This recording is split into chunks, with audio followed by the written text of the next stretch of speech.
दोस्तों, ये तो 18वीं लोकसभा के आम चुनाव की घोषणा तो हो चुकी है। देश का हर एक नागरिक इसमें भाग लेने के लिए उत्सुक है। भारत पूरी दुनिया में अपने लोकतंत्र मूल्यों और आदर्शों के लिए जाना जाता है।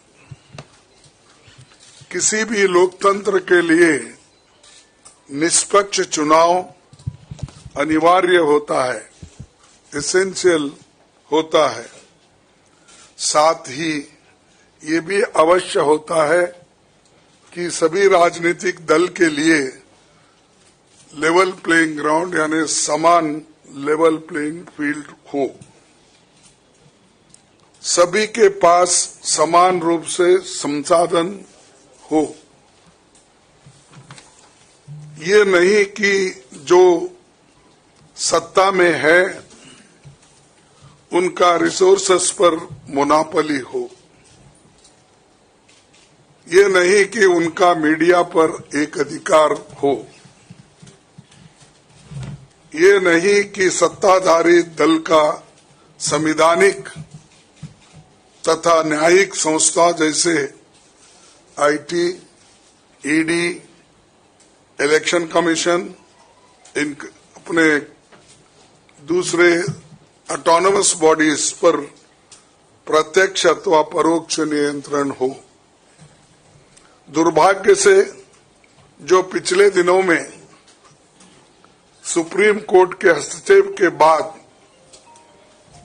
जो इलेक्टोरल बॉन्ड, चुनावी चंदा बॉन्ड के बारे में जो तथ्य निकलकर सामने आए वो बहुत ही चिंताजनक है, शर्मनाक भी है, क्योंकि इससे हमारे देश के छवि को ठेस पहुंची है। हमारे देश ने पिछले 70 सालों में निष्पक्ष चुनाव और स्वस्थ लोकतंत्र की छवि बनाई थी। उस पर प्रश्न चिन्ह आज उठ गया है।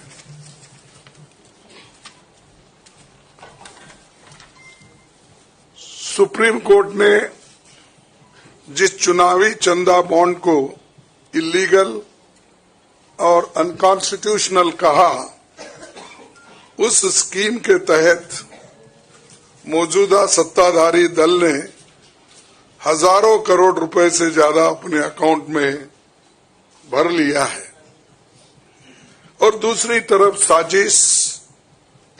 साजिशन मुख्य विपक्षी दल का बैंक अकाउंट फ्रीज कर दिया गया है ताकि हम पैसों के अभाव में बराबरी से चुनाव ना लड़े और ना लड़ पाए। ये सत्ताधारी दल द्वारा एक खतरनाक खेल है।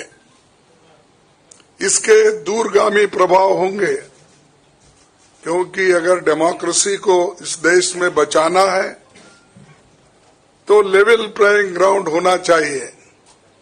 ऐसा भी नहीं होना चंद देशों में चुनाव हो रहे हैं, 99% वोट एक ही आदमी ले रहा है।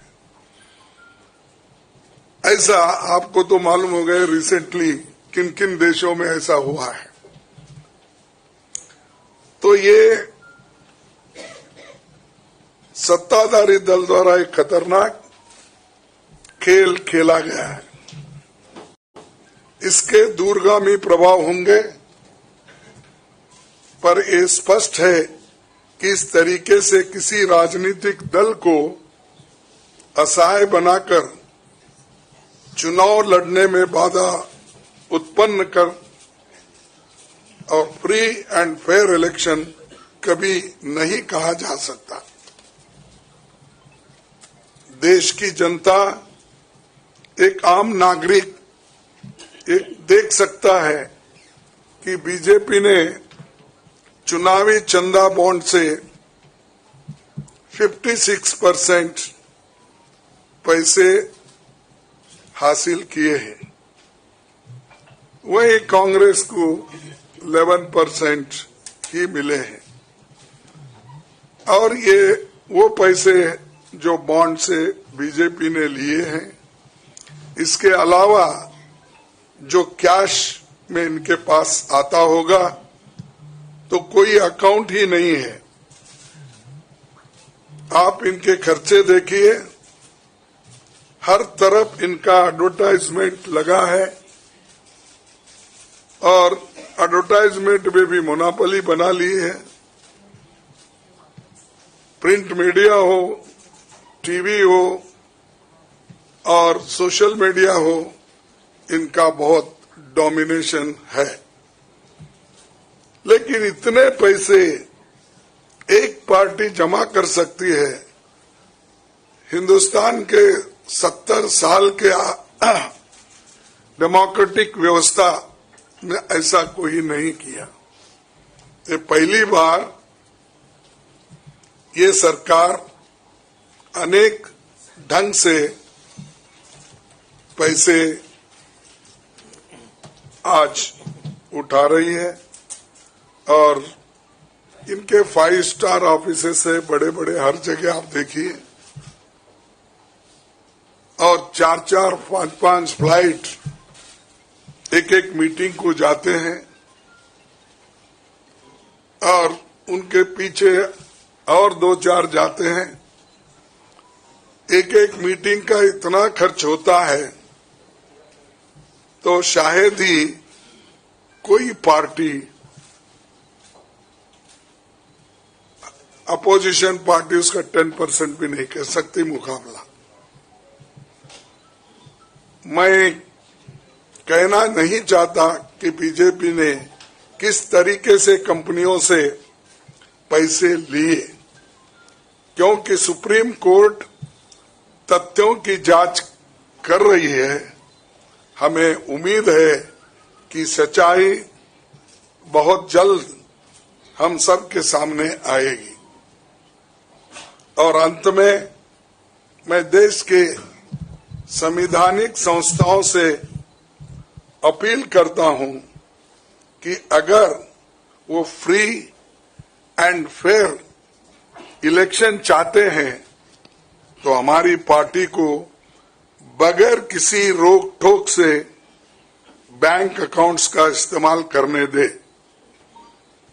और जो इनकम टैक्स का क्लेम है वो अंततः कोर्ट के निर्णय के अनुसार सेटल हो जाएगा।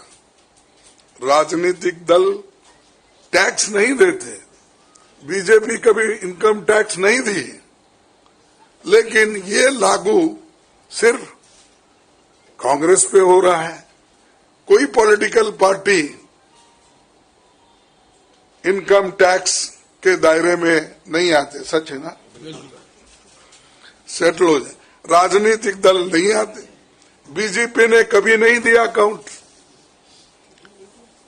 इसके बाद भी अगर हमसे ये मांगा जा रहा है तो हम न्यायालय के अंतिम निर्णय का इंतजार कर रहे हैं, क्योंकि हम चाहते हैं कम से कम न्यायालय तो इस बात को देखे, कानून को देखे, रूल ऑफ लॉ और गवर्नेंस जो संविधान के तहत होता है उसके तरफ तो ध्यान दे दो।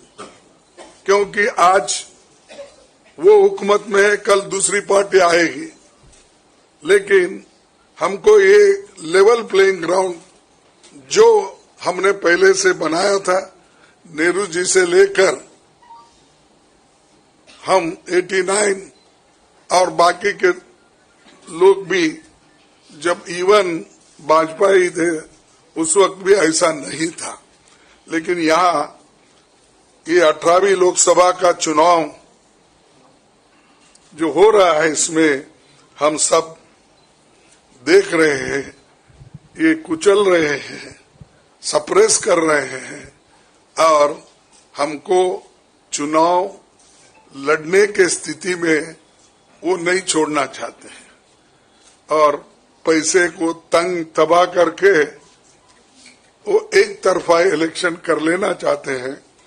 लेकिन लोग भी होशियार है, इसको जानते हैं और लेवल प्लेइंग फील्ड बने रहने के लिए ये उनके जो बाधक है और जो हमारे अकाउंट्स फ्रीज किए हैं वो तत्काल उसका रिलीज होना चाहिए और हमको चुनाव में डेमोक्रेसी और संविधान को बचाने के लिए लेवल प्लेइंग ग्राउंड